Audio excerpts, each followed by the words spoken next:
So hello, now this is a very quick review of the Omega Speedmaster Mark II. Now first of all, on the wrist, yes it's a little bit thick, and yes it's a little bit heavy, and yeah it's probably a little bit expensive, but all of that is nullified by the fact that it looks so freaking cool. And yes, if the man on the moon Omega Speedmaster was going to have a brother, this would be that brother, the cool, the cool, mischievous, cool brother, the Brad Pitt of the Omega Speedmaster range.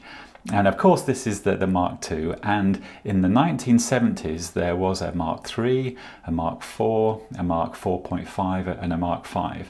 And during the 70s, Omega really went to town on, designing cool things.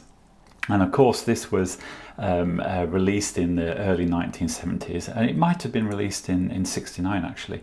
I'll need to double check that. But this one here is the turbocharged version, where they've pulled out the flat 4 cylinder engine and reinstalled a V8.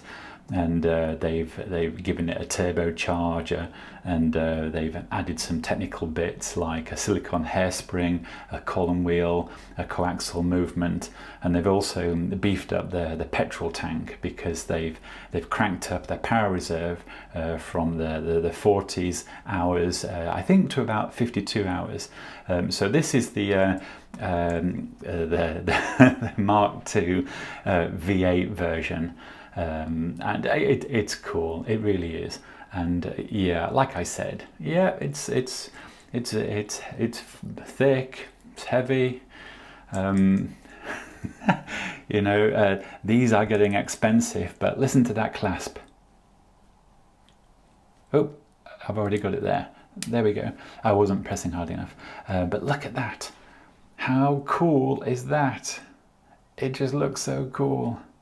Anyway, that's a very quick review of the Speedy Mark II. And one last thing. Now, so this is a chronometer, and I think it's the accuracy is certified by Omega, and I've been curious about how accurate it is. And a few days ago, I set it to a reference time. And what I've denoted is that it's approximately, I say approximately, between 0.1 and 0.2 of a second fast per day. I mean, it's not even plus or minus a second a day. This thing is absolutely bang on. Now, I've worked that out from simply measuring the time here against a reference time.